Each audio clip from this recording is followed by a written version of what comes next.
Mhm. All right, guys, welcome back to The Corporate and the Mystic Breaking Down Burnout, episode 4, which is the last one in this little mini series.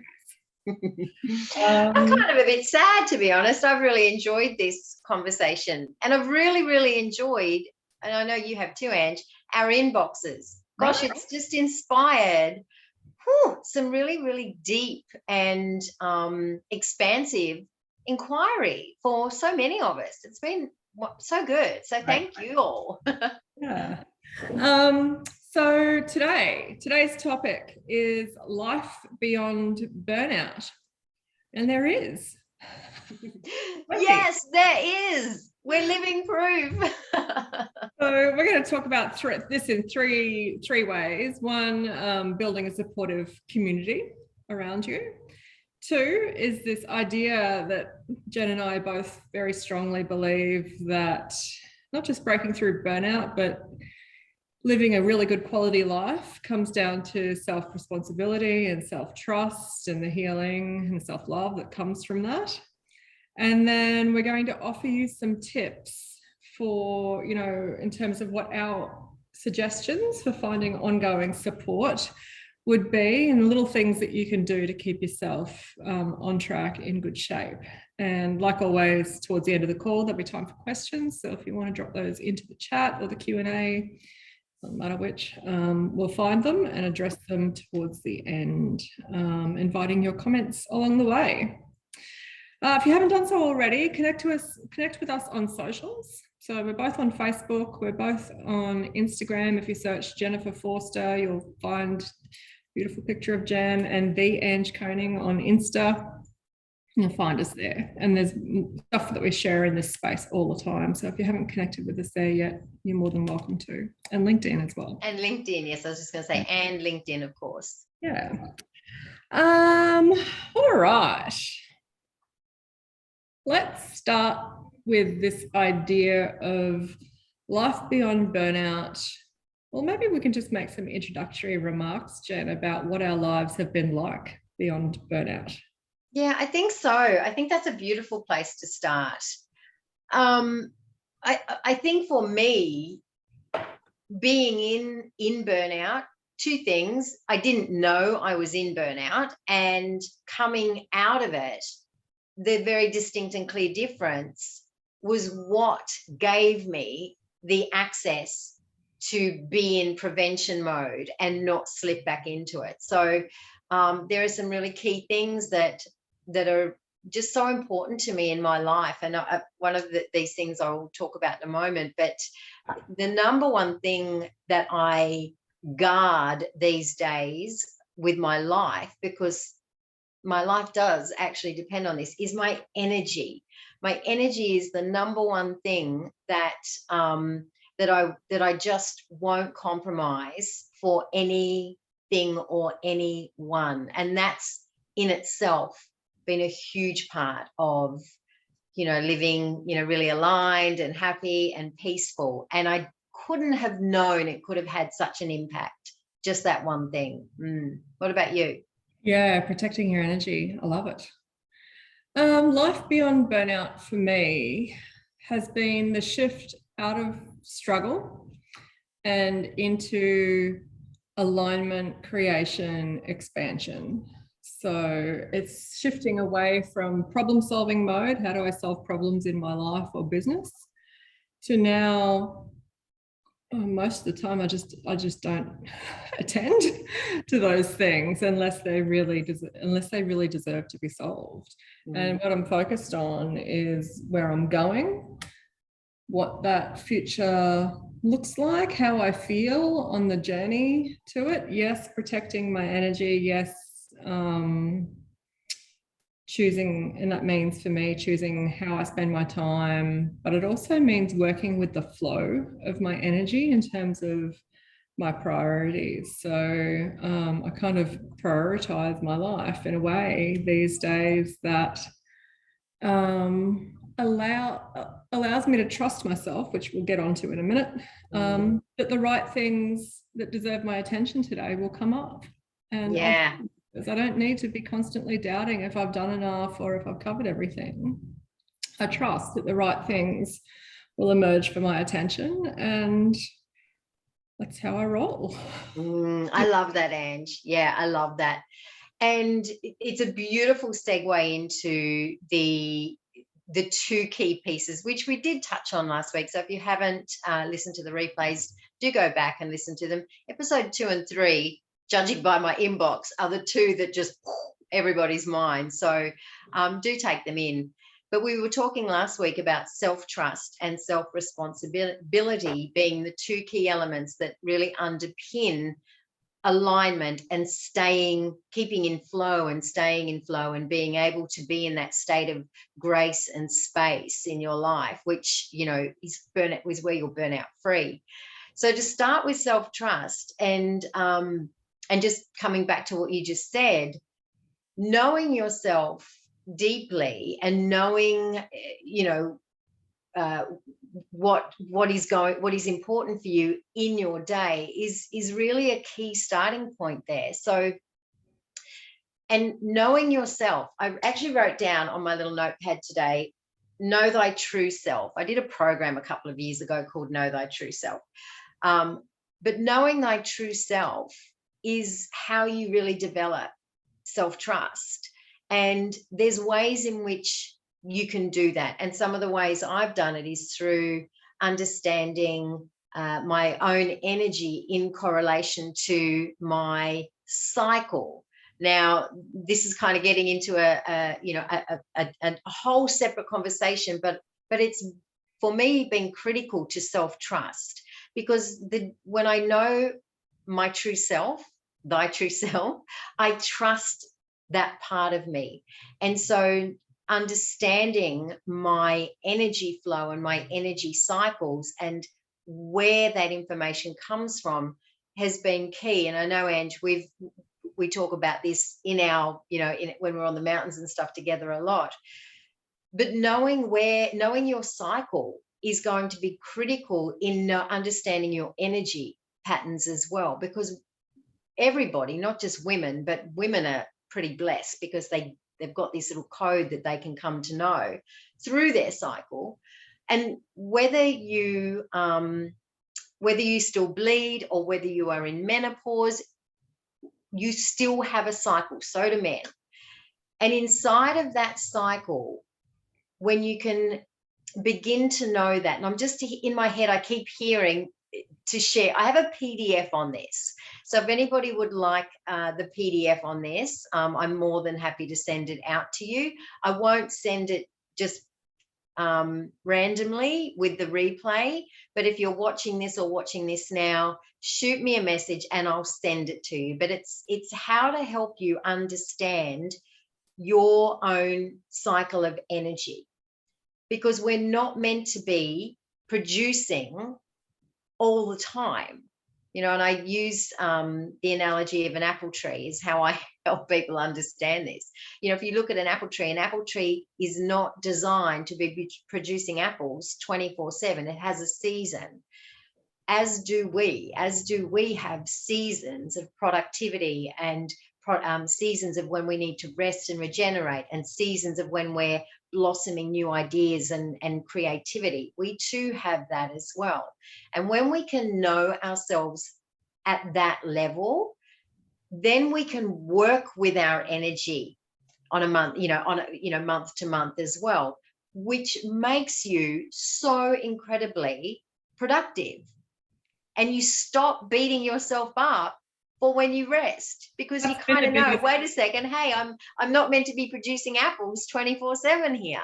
And that's been the biggest gift for me, Jen, is you get to be gentle with yourself in the downtime. Yes, we're meant to have downtime. We're absolutely meant to have that. The weeks, in my weeks when my energy, I know, needs to be replenished and regenerated, and you can bring the moon phases in on this as well. I don't say things to myself like, oh, what's wrong with me? I don't kind of go, oh, I'm being lazy. I don't kind of go, I'm a bad person because, everyone else is doing stuff and I just want to watch Netflix. I know that that's not going to be a forever thing. And I know that it's my body saying we need to rest and regenerate. right? And it doesn't mean that we become ineffective. It actually makes us more effective, because when we're in full trust of, okay, this is my high energy week. What do I need to do in this week? Can I bring, like with Ange, can I bring my VIP days, schedule them into my, high energy week, so that I'm fully productive and I've got lots and lots of energy? And can I make sure that I don't put my VIP days on my week where I know my energy is low? When we truly know ourselves at this level, you will trust yourself and your productivity in a way that you won't compromise it. You just won't, because you just trust yourself. You, right? We've all got unique codes. We all have a unique energy cycle. And if you can know that, there's a book called Soul Modes by Carly Marie that talks about this too. Yes, Diane, I don't know that book. My favorite book on this topic is a book called Code Red by Lisa Lister. Oh, I lent it to my son's partner. She reached out to me and asked me about this, because I talk about it all the time. She goes, I'd love to really work with the energy of my cycle. I went, here's a book. But the book is called Code Red by Lisa Lister. But let me know if anyone wants my very simplified PDF to help you get your head around this. Happy to send it to you. Yeah. All right. So self-trust, Jen, you're sort of really recommending to like anchor into the flow of energy, especially for women, that connects with your cycle. Anything else to add on that? Because I might talk a bit about sort of self-responsibility. Yeah, I was gonna hand that over to you now and go, okay, go. Yeah, no, that's me done. Yeah, I mean, I could talk about this forever, but bring in the self-responsibility piece to that. Yeah. Okay. So I might talk about this, since I'm from the corporate perspective. And as I was thinking about this topic of self-responsibility, self-trust, I'm going to tell it through a client story. He's the owner of a multi-million-dollar manufacturing business, and they produce urban art. And he's carved off a little bit of his business to work with globally renowned artists and bring their work to life before they have an exhibition partner, or before the work is commissioned, or they know that they're going to have a buyer. He will fund that artist's work and bring it to life.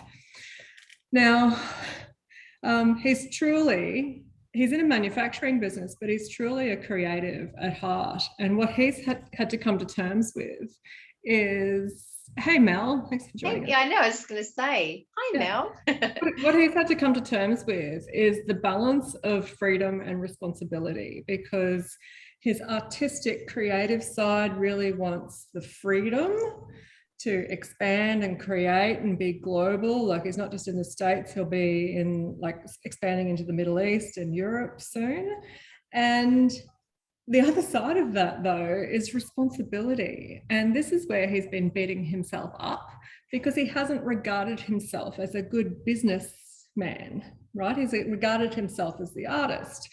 So all of my work with him, he engaged me. He's like, Ange, can you help me do business better? Couldn't help him with the art, let's face it, right? I disagree. And I'm like, all right. And so we tried that for a while, and he fucking hated it. Like, he resisted it. And so in the end, I'm like, okay, how are we going to get him in tune with himself? I realized he wasn't in tune with himself. And so I just had a coaching call with him 2 days ago, where we only committed. We have a thing called daily top fives as part of my coaching process. And they're the top 5 things that a leader would need to do every day to feel satisfied, like they've done enough, that like their world is under control. They've touched those 5 things even lightly, it's under control. This is self-responsibility, right? So for him to have all of that freedom without the guilt of not attending to the things that will eventually bite him on the butt if he's not really responsible in that business space, Freedom and self-responsibility are two sides of the same coin. They necessarily go together. And for me, self-trust kicks in here when we understand that. We go, actually, you know, if I'm going to live a life of freedom like he is in New York and doing beautifully creative, expansive things, like I am, I'm sitting here in Harvey Bay today, overlooking Fraser Island and the sparkling water and the marina. But the other side of that is self-responsibility. He and I in business can have that freedom because we're responsible for delivering certain things that make our worlds work, right? So for that self-responsibility is, how do I do that in a way that still feels aligned? Now, this afternoon, I'm delivering, someone on this call actually is coming here for a client VIP afternoon, and we're going to do some planning for her manufacturing business. I wanted to make that a beautiful experience. I wanted the energy of that to feel good. So I booked us the penthouse here. We've got a lovely view. We're going out for dinner afterwards. And this is freedom and responsibility working together. This is my choice to say, let me work in a way that's fun for me. Now, if you're in the corporate world and you're in a cubicle, the approach is different. And I know some of the people on this call will be having that experience. So if I was in the corporate world myself, I'd be asking, how can I approach today in self-trust and self-responsibility? How can I approach today with a lightness and fun and ease? How do I trust myself to just know that I'm attending to the right things, that I'm doing enough, that I am enough by virtue of the fact that I'm just showing up and attending to the things that I've got planned, attending to the things that pop up. Sure, I trust myself to prioritize. I'm responsible in prioritizing the things that are truly important, truly big, good quality problems.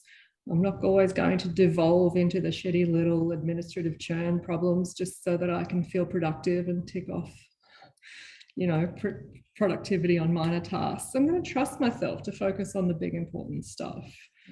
So that's how I think it looks in the corporate world for me, for my client in New York. Like, freedom and responsibility go together. Some of us overcook responsibility and forget to create the freedom and fun. Some of us, like my artist client, probably overcooks the freedom and fun and needs to sort of level up with the self-responsibility. So that's, to me, how I conceive them and how they go together. Yeah, I love that, Ange, a lot.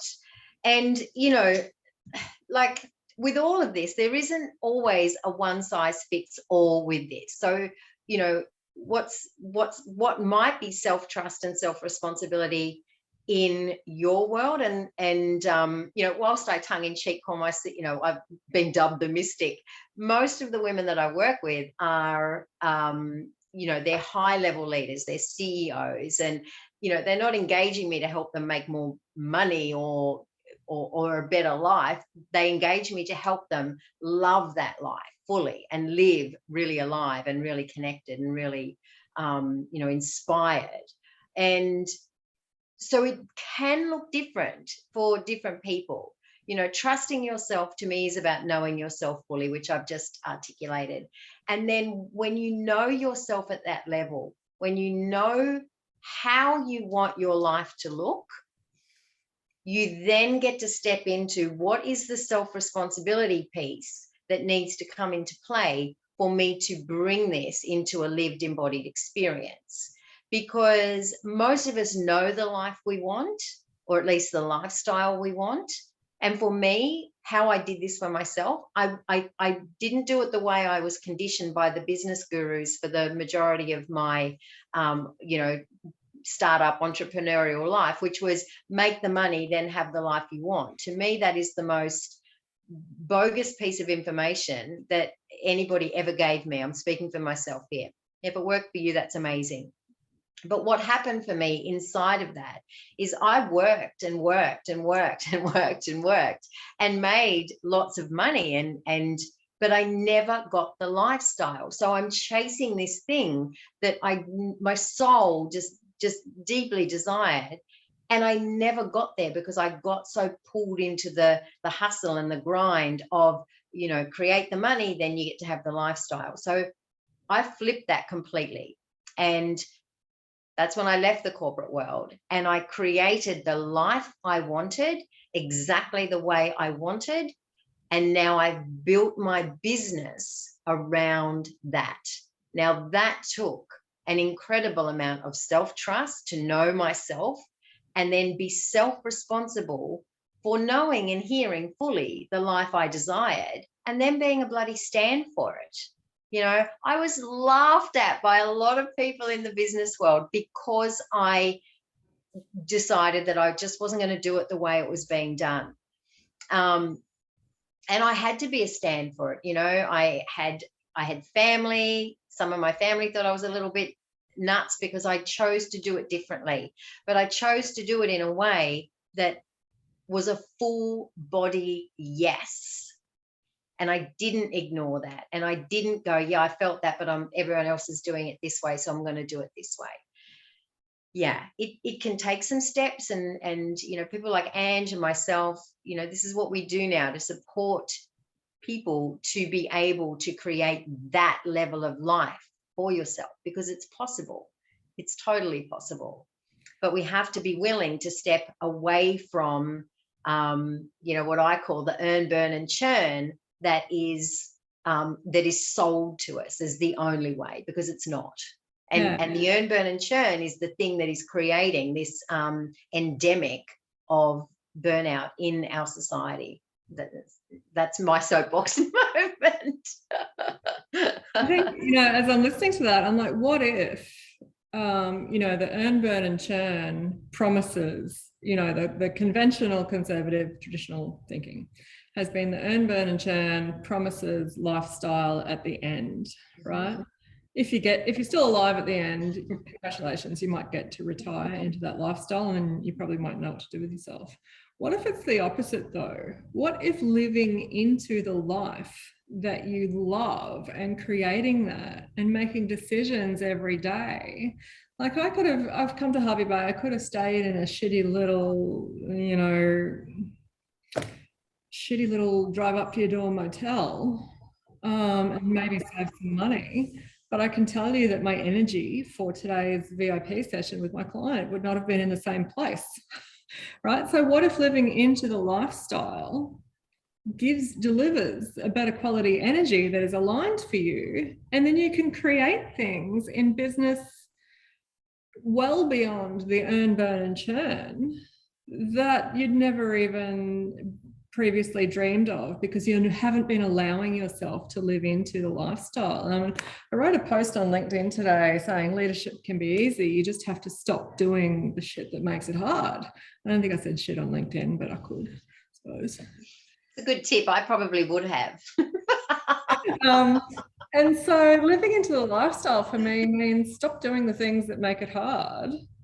Do the things that make it easy. And this might be a good transition to supportive community, Jen.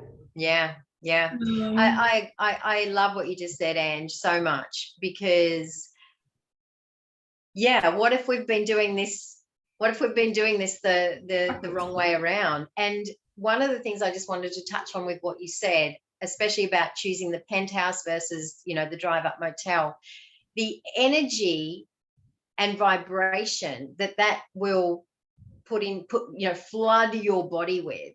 When we're creating from energy and vibration that lights us up, we have got access to the quantum field in a way that we get the inspired ideas, we get the intuition, we get the downloads, we get a little bit of the mystic stuff. But quantum science is a proven thing, and it works for us when we're in our highest vibration, when we are feeling good. So give yourself the opportunity to align with that highest vibration, living into the lifestyle that you choose for yourself. Yeah. Give yourself the opportunity to align with that highest vibration. Yeah, creating from what feels good versus what feels shitty is going to give you a very different outcome. Very different outcome. And it is your energy and it is your vibration. You know, I choose what feels good. I think it's there's a yoga, I say yoga lady, but she's got like 5 million YouTube subscribers. Yoga with Adrienne. If you know Yoga with Adrienne, she has a catchphrase, and it's what made her so popular in yoga, because she says, find what feels good. With every single pose, it doesn't matter what you're doing, she will say, and she's got, you know, like, she's known for this now, find what feels good. And I think it's such a beautiful piece of wisdom to take into our lives. Find what feels good and move from there, operate from there, create from there. Yeah. Hey, Bettina, just welcoming you in, and thanks for your message this morning.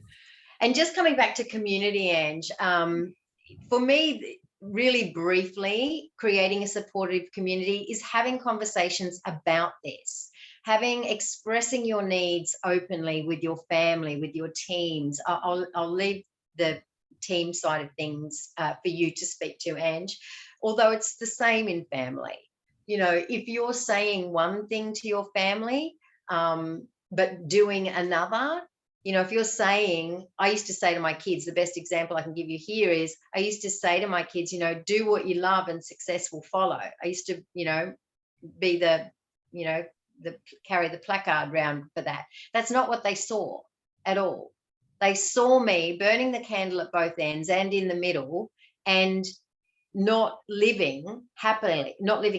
In fact, I asked them when I was researching my book, I asked them, how do they remember me when they were teenagers? And I was thinking they're going to say, oh, Mum, you were so inspiring. You worked so hard. You did everything for us.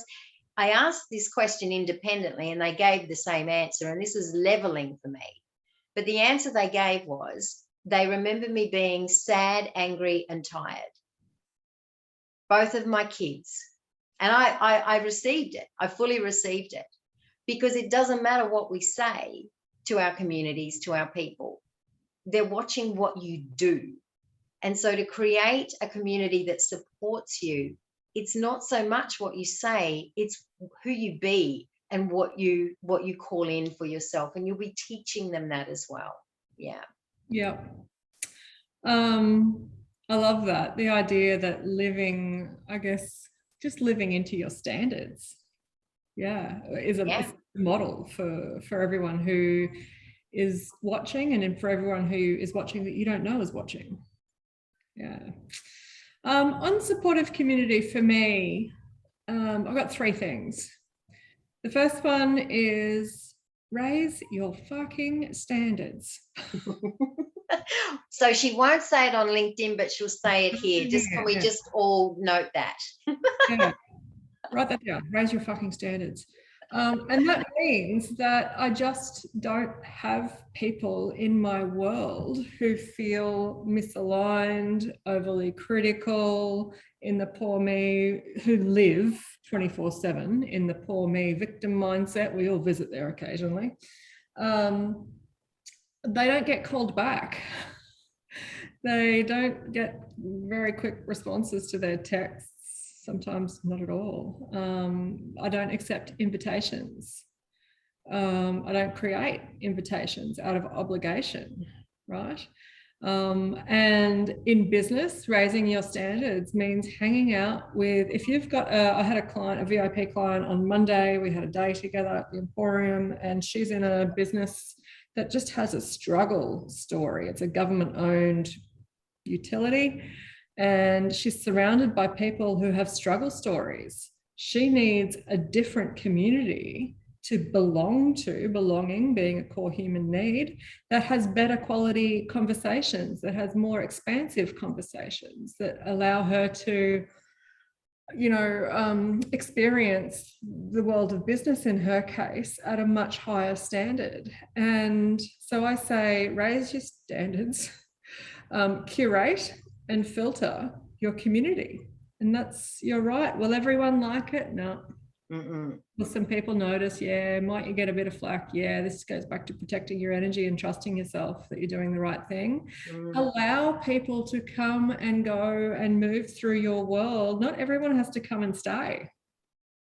People can move through your world, and you can allow them to move through your world and move out of your world if necessary. And that makes space for the third principle. So raise your standards, curate and filter. The third principle is broaden your connections and make them good quality connections. And I don't mean like good quality as in they need to be senior in business or live in a certain place or have a lot of money. I mean, they have good quality conversations. I mean, they have good mindsets. I mean, that they understand the value of supporting each other in business and in life, that they're willing to hold space for conversations about alignment, about money, maybe about strategy, but about creation and collaboration. And they're the quality of conversations that you want to bring into your world by expanding your connections. Point 3 on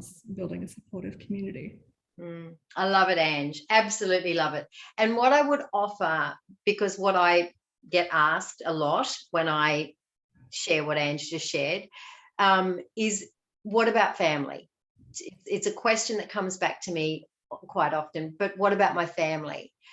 And my response to that is, you still get to decide how much time you spend with particular family members.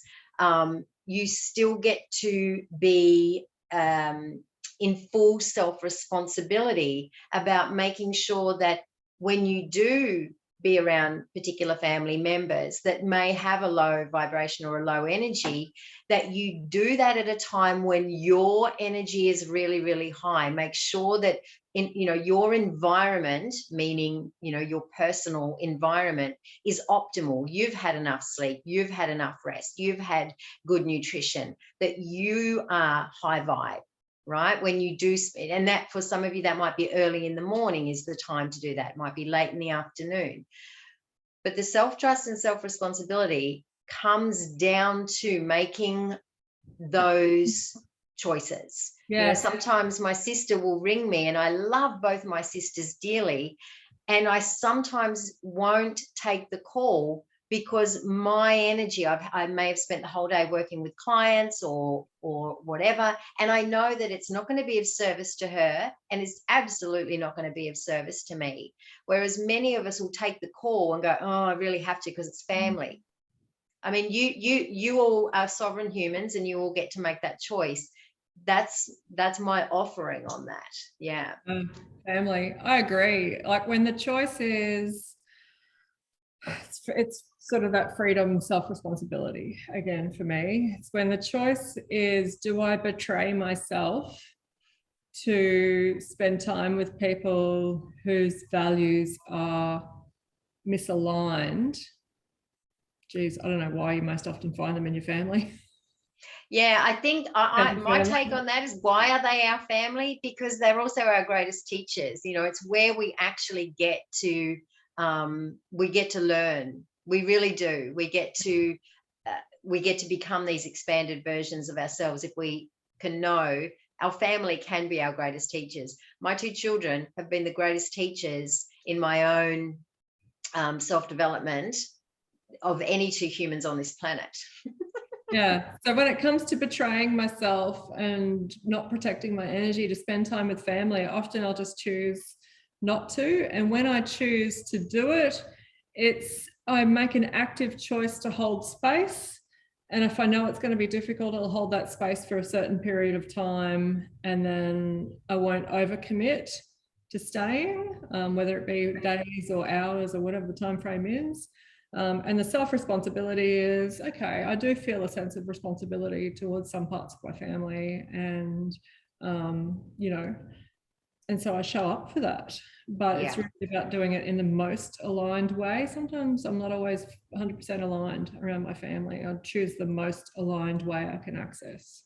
Yeah, I love that, Ange, too, because sometimes we don't, we do need to be able to go and be with our families for whatever reason. And I think when you do that, do it from a conscious choice versus I have to do this. If you know that that particular person, you know, is a drain on your energy, and it's a point in time where you know it's going to be the most supportive thing for them. You know, I'm not in any way, and I know Angie isn't either, suggesting that we be, I'm just going to use the word, you know, arseholes about this. I'm not suggesting that at all. What I'm suggesting is if you are going to go and spend time with someone that you know can drain your energy, do it consciously and do it from I'm claiming this space and time with them versus this is happening to me. You know, it's a much more powerful way to interact when you choose it consciously versus, ugh, this is happening to me, or I have to, or whatever. Absolutely agree. I just want to invite those on the call. We've got Bettina, Diane, Emma, Mel, and Sarah to maybe just offer a comment for us in the chat, if you can, about like what's been the one or two biggest takeaways from the conversation we've had so far. We started with the theme of self-trust and self-responsibility and freedom and responsibility. And now we've just been talking about creating a supportive community to support us in our life beyond burnout. So I'd love to see in the chat, if you could, just like what have your aha moments, your key takeaways and insights been? And I think, Ange, while people are typing in the chat, I hope, and I'm really looking forward to what you all share. We said we would also just give 2 or 3 things at the end that are just practical things, you know, that we feel would give you the biggest, you know, shift on your growth edges. So I'm going to jump right in now while we're waiting. So for me, I've got 3, and they're really, really simple, and I've talked about them already today. So I won't go heavily into them, but the first one is your energy. I value my energy more than I value time and money. I really do. It is, I will put my energy above saying yes to a client that's not aligned with me just for the money. I won't just work with anybody. And my time as well, my energy goes above the time that people want from me. If my energy is in any way not at full vibe, that is the very first port of call for me. So my energy, protect your energy. It is critical to your creativity, your productivity, and your burnout prevention. It truly is. The second is intuition, which to me comes into the self-trust piece. Tuning in. We can only trust ourselves to the level and degree we know ourselves. If you do not know yourself, you're going to be trusting a limiting belief, a pattern, a habit, or a behavior that's been conditioned into you, and it's not you.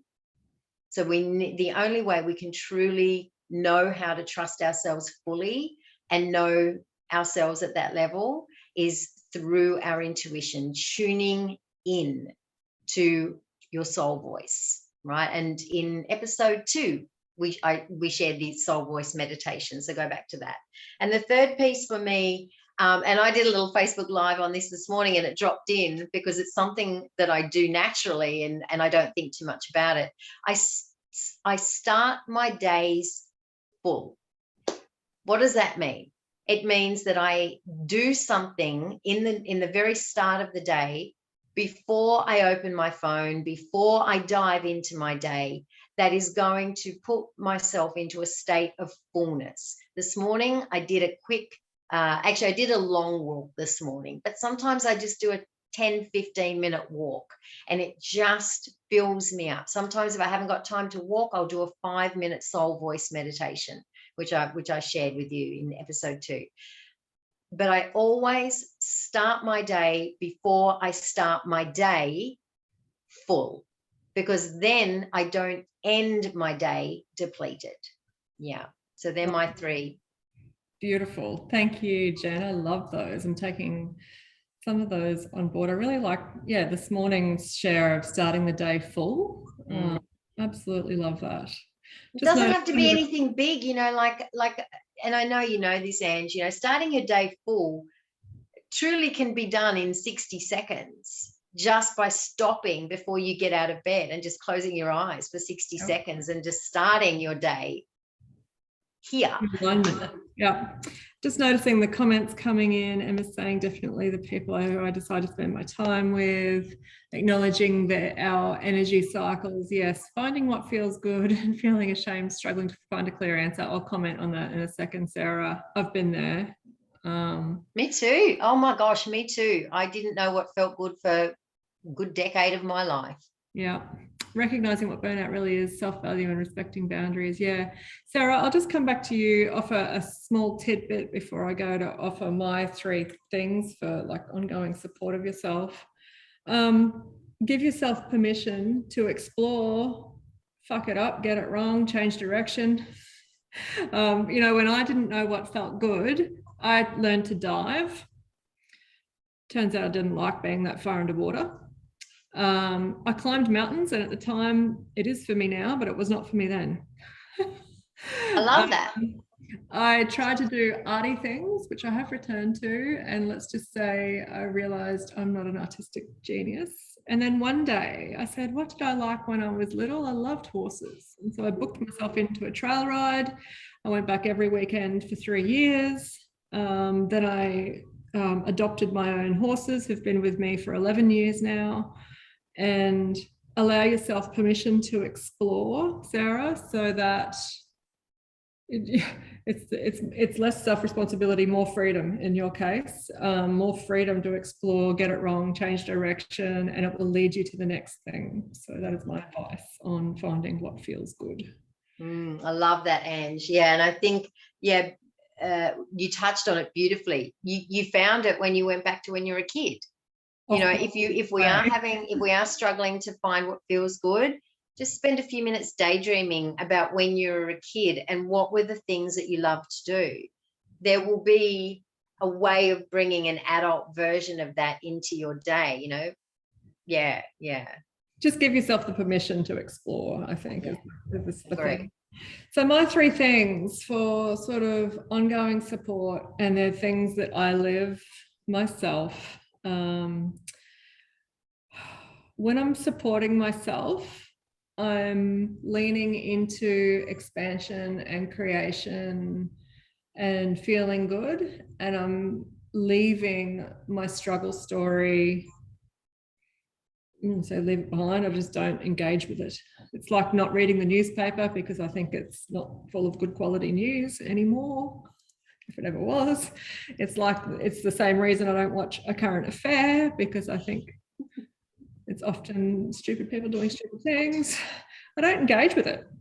So one is stop engaging with your struggle story and start leaning into expansion and creation, and what that feels like, what you can dream, what you can imagine, and leaning into it then means taking action towards it.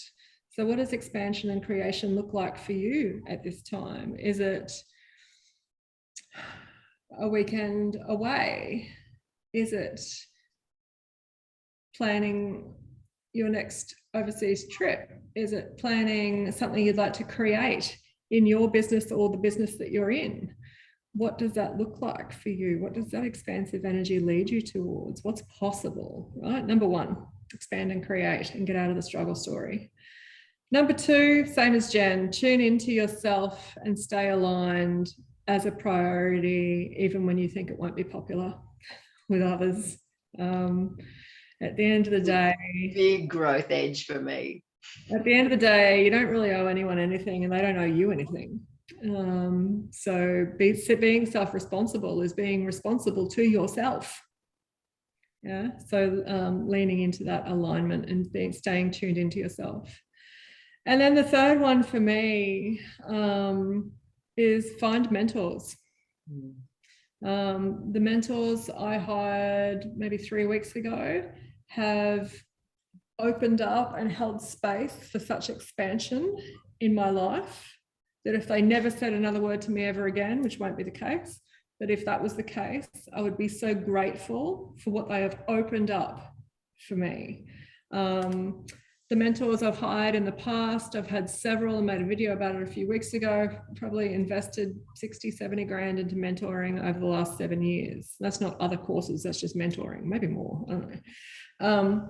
They taught me how to sell in a really aligned way. They taught me how to not burn out. They taught me how to stop looking to the external world for answers, go internal, right? And this means now that I can continue. Like, I'm not the finished article by any stretch of the imagination. It's a lifelong journey. Continue to find mentors. And the reality is they'll be paid mentors. They very rarely will be the free ones. And if they are, you've just got to be really careful that they don't have some self-interest in your, in guiding your story in a particular way. But find mentors. I'm loving working with mine at the moment. And yeah, find the people who have what you want and start to follow them wherever they are, LinkedIn, Insta, whatever. And then when you're feeling ready, reach out and engage, see what they've got for you. Yeah, I love that, Ange. Particularly because, even if you are not in a position to work with someone that you really see as someone you would really like to have as a mentor, and a mentor is someone, and you say this, Ange, and I love it, and I have this for myself now. A mentor are those independent eyes on your business or on your life or on you. You can't see you, unless I take my eyeballs out of my head and turn them back at myself. I can't see me independently. I can't. I see myself through my patterns and filters. And that means I can't see my life or my business either, because I'm also seeing that. That's to me, the biggest benefit of having a mentor, is for that reason alone. You get independent eyes on you or what it is that you're doing or trying to create. I really love that. Love that a lot.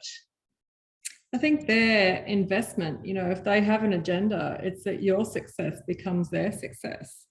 So what I like about paid mentors is when you're successful, you want to continue to engage with them. And therefore their highest good for you, their service to you, is to have you living into all that you can be, right?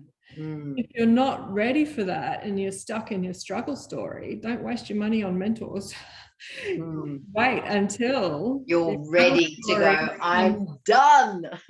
Your story becomes so painful that you go, fuck it, I just need I don't have anything else to throw at this. My strategies haven't worked. I need new ways of thinking. I need new options. I need help. I need support. I need someone to walk alongside me. That's when you engage a mentor. If you're stuck in your struggle story and you're happy to stay there for a bit longer, then enjoy it. Soak it up. Let me know how it works out for you. But it's a painful place to be. Yeah, it is. The comfort zone is I don't know who named the comfort zone, because they had a really, really twisted sense of humor, quirky sense of humor. The comfort zone is the most uncomfortable place that we will ever be. It is the most uncomfortable place. And I also just wanted to touch on something you said about follow the people that you feel. Yes, because what you want. Even if you're not in a position to work with them right now, follow them, because just it's like being selective with what your exposure. A word that I tune into a lot is exposure. What am I exposed to right now? Which is why Ange nor I watch the news, read the papers, and all the rest of it. But I do expose myself very selectively on LinkedIn, on Facebook, on Instagram, to the energies that I feel super aligned with, that I want to have more of in my body and my being. So that's a really good point. Follow them. If you can't work with them, follow them. I've followed my mentors for probably 18 months, and I tried to crack their code. I followed them. I followed their clients. I'm like, I'm a smart woman. I can figure this out. And as it turns out, they were making their strategy clear through their social media. But what they've given me is not strategy. They've opened up permission, space, possibility for me to think bigger and step into that more expansive way of living and working and being. And that's worth, the 10 grand that I dropped in one phone call to engage them. It's worth every cent. And by the way, I'm like, when I engage them, I'm like, fuck, 10 grand. It's the first time I've spoken to them over the phone. What that allowed then in terms of money is for 3 new clients to come in at the value of about 35, because it's kind of like I had the door shut to money because I wasn't letting it flow through. That's not everyone's philosophy on money, and actually that brings me to our next point, Jen, but beautiful segue, Ange. allowing the money to flow in and out of your life in a discerning way and allowing some to accumulate in the background. I was not allowing that flow, and as soon as I paid up front on the phone, which is the way I work now, these other 3 clients came in and paid for the thing 3 times over. So I just want to say that leap of faith, that leap of trust, whether it's engaging a mentor, whether it's tuning into yourself, whether it's leaning in towards expansion, that leap of faith and trust it requires to lean forward is really, the key for me. And if you're on this call and you have taken that leap, I am just truly just doing a little bow down to you because, really, really, really honouring you, for taking that leap for yourselves. Ange, do you want to share the segue? Yeah. So Jen and I on the mountain thought we'd do this series of 4. We thought it was a good number, the corporate and the mystic, breaking down burnout. And we hope that it's been our intent, our desire to communicate all of the value that we could possibly offer in this time frame to you. And we hope you've received that. That was our good intent. And we're kind of like, we liked it so much. Jen had an idea drop in. We're going to do a new mini series, season 2, coming soon. It's like of our mini series, and we're going to call it The Corporate, the Mystic, and the Money. Ta-da! Drum roll. Should have done drum roll. I am so the mystic and the money, and it's about aligning your purpose with your lifestyle, with your money. And we're bringing in a money expert. You can read, if you Google her, you'll find her everywhere. She's an economist, has just set up a bank on the Sunshine Coast and has all sorts of money and personal wealth expertise. Her name is Jo Nolan. Yeah, Jody Nolan. Jody Nolan. Yeah. We call it. She goes by Jo and Jody. So yeah, Bettina, love her. Yeah, Jody. I've known Jody, I think for about, I'm getting older now and I forget how many years have passed, but I've probably known Jody for about a decade now.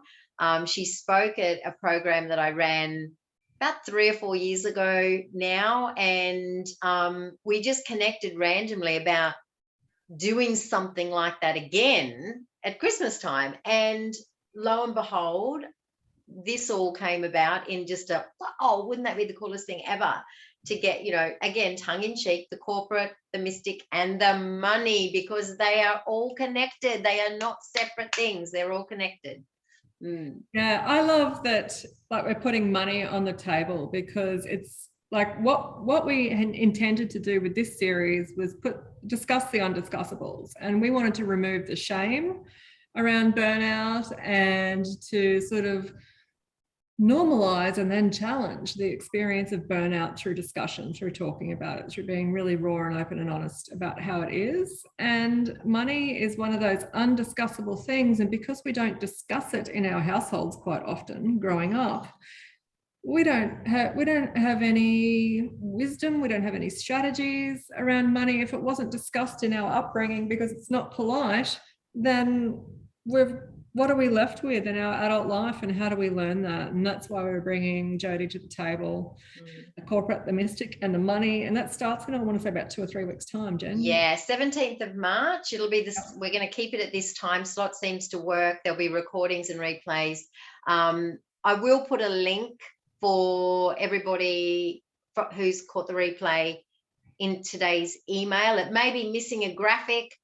And if it does, then it's perfect. But the link to register will be there for you with all the information. That's us honoring our energy. Just on the graphic, the piece on the graphic, I won't go into it, but that's us honoring our energy. So there's a working example for you. Yeah, but do come and join us. It will be a really deep and immersive conversation about money, and like Ange said, like we put burnout on the table, let's bring and put money on the table as well. I'm excited for it. Any questions from you guys? Any parting comments on season 1? I know. Suddenly we're doing seasons, Ange. What started as just I reckon.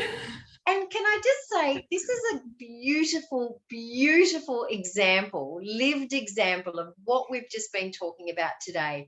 And that is, we were in our highest vibration, doing what felt good, which was on a hiking trail together, filling ourselves up, starting full, right? And what dropped in? This beautiful piece of work this body of work that we've just shared and touched so many beautiful women and men, because I know men are catching the replay too. That's how it works. And then we trusted. We heard it. We trusted. We had no idea where it was going to go or what was going to happen with it. We trusted, and then we got fully self-responsible about showing up and creating it. So there's an exact lived example for you of how this works. All right. So we've got 2 minutes left. I would just love to see comments from you guys coming into the chat. Maybe, think about the burnout series at large. We started with how to identify that you're in burnout, and then we went into sort of some strategies for getting through burnout. And last week we did gifts and lessons from the burnout experience, and then this week we're saying there's life, a big, beautiful, expansive, creative life beyond burnout, and tune into yourself, trust yourself. So I just love to see something coming into the comments around what's dropping out for you as we close out the call. Literally been experiencing this season in my last week. The awareness has been good and been more understanding of your season, your cycle. Season 1 has been amazing. I think we're talking season 1. Can't think it. Season 1, not cycle. Got you. Yeah. Thanks, Bettina. Not to be confused. Yes, Emma, that is brilliant. Making a conscious decision to be kinder to myself, taking more time out and meditating. Yeah. My gosh, amazing. Season 1, Bettina. Season 1, yeah. Amazing. Well, Ange, it has been an absolute joy, hasn't it? And just before we wrap up, go. Well, for me, like the opportunity to talk about burnout, I hadn't really talked about it fully up until this point, because I was probably experiencing some denial, some shame, some just lack of certainty about like who would it serve and would it actually serve to talk about it. So thanks, Jen, for being such a wonderful collaborator and creator of this series. I've loved it. Oh, me too. Look, me too. I just love being in your company, Ange, and that also lends to the conversation. Surround yourselves with people that make you feel good, whose energy you align with, and watch the magic that happens. It's just a beautiful thing. It's been a joy to bring this conversation. And I think just to wrap up, one of the things Ange and I haven't really talked about, and this isn't about that, but we feel like we should share it anyway, is working with us. If anyone feels that they would like to work with us, please just reach out. It's, we will each have a 15-minute conversation. And who are you best to support? Yeah, good question. Basically, I work at the intersection of leadership development and personal development. So if you are a person who needs to you need to change your mindset and accumulate some leadership skills so that you can manage yourself and your teams better at work, or your business, particularly if you're a business owner and you're stuck in the churn of business and you know that there's a better experience of business, like you didn't get into business for that reason, there's a better experience of business out there. You want to create some headspace, you want to be more strategic, you want to have more fun and freedom in life. I'm a leadership coach, and my offering at the moment is the VIP client experience, where we work together for a very short, sharp period of 30 days to create a roadmap for you. And I meet you exactly where you are and tailor that specifically to you. It's not a stock standard program. And then from there, after that 30 days, we can decide if we want to go on and do some more work together. But really, that 30 days is about focusing on giving you exactly what you need right now in terms of mindset and leadership skills for the workplace. Amazing.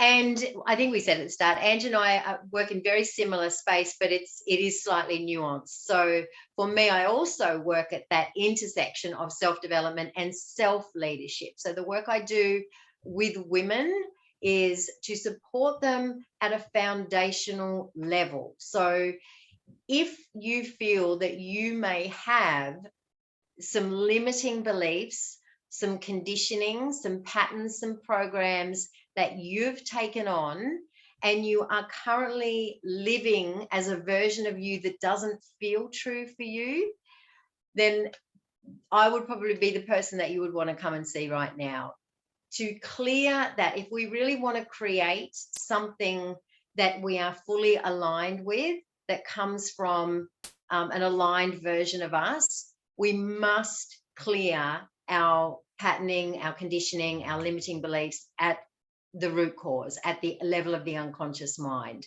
Otherwise, you're just going to keep creating from a version of you that isn't actually you. So I have a 4-week container. My group program is full of, I've got a couple of people here that have worked with me and do work with me. And I have a 4-week one-on-one program that I offer for women. It is very immersive, and I use a modality called timeline therapy that plays a very, very big part in the process. So that's me. Yeah, so reach out to us if we can support you to have a more aligned and alive experience of your life or business. Consider this your invitation. It's personal. We might close off, Jen. What do you think? Yeah, I think so. It's just been a pleasure. And I'm so excited about the season 1, season 2. Who knows what season 3 could bring? Yeah. We'll just let that percolate and drop in. We'll probably come up with that on our next mountain. All right. Thanks so much, everyone, for joining us. We appreciate your time and tuning in, and acknowledge the commitment you've made to yourself to be learning with us. And yeah, we'll see you in season 2 for the corporate, the mystic, and the money. And the money, bring it on. All right, beautiful people. Thank you, Ange. I love you. I adore you. And I appreciate every single person that's been with us live or has caught the replay. Lots of love.